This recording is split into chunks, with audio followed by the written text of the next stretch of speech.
Hey, honey? Yeah, what's up?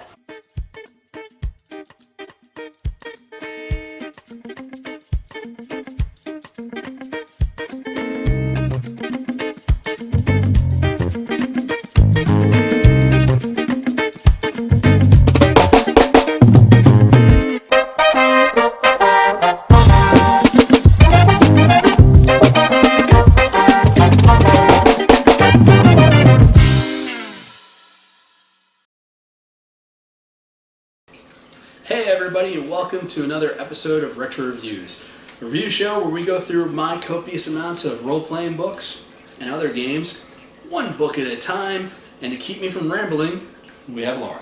Hey everybody. So, yeah, I'm going to ask a list of questions about this book, and I am going to start with, what is our book tonight? All for one and one for all. Okay. You want to give us a quick synopsis of this?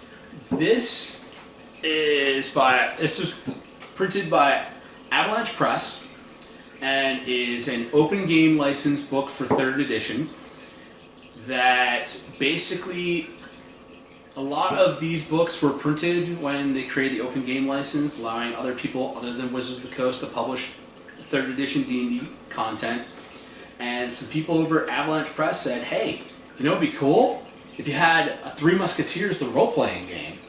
Wait, let's just use D&D's rules and we'll just make like a little campaign book that will have like this stuff for playing swashbucklers in Dungeons and Dragons. Yeah, that's pretty cool.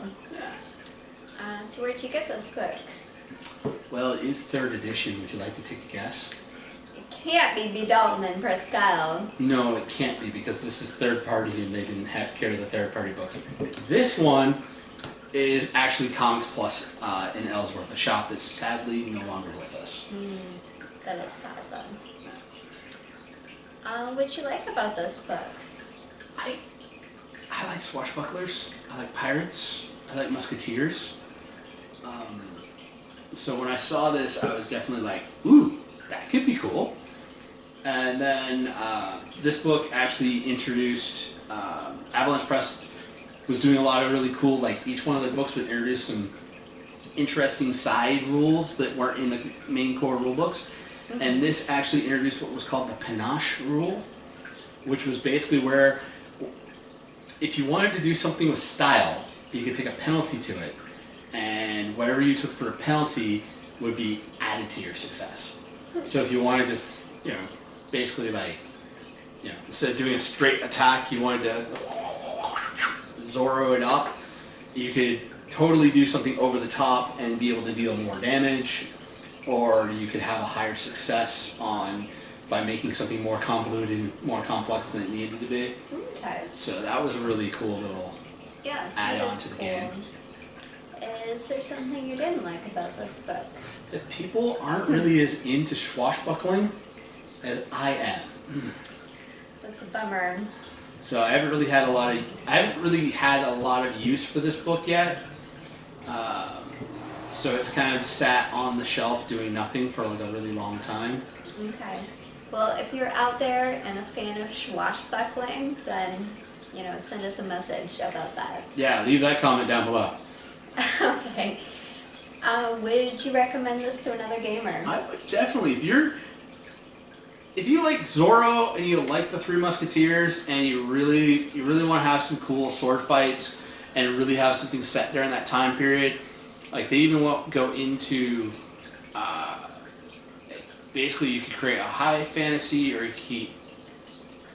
could play this. Like they get alternative classes like the noblemen, different. It's really cool. Like a lot of those classes were just like NPCs, but it's like, no, I want to play a fancy nobleman. It's like, okay, this is what a fancy nobleman can do. Okay. So. That's neat. Are you planning to keep this book? Yes, because one day I will have an entire roving band of swashbuckling adventurers from playing a game. Sounds great. Okay, well, those are my questions. All right. If you've loved this episode, please, like, share. If you're not already subscribed, do all those things to let YouTube know we're doing a good job, and we'll see you next week for some more 3rd edition not even halfway through the stack yet. Okay, well, bye everybody. Peace.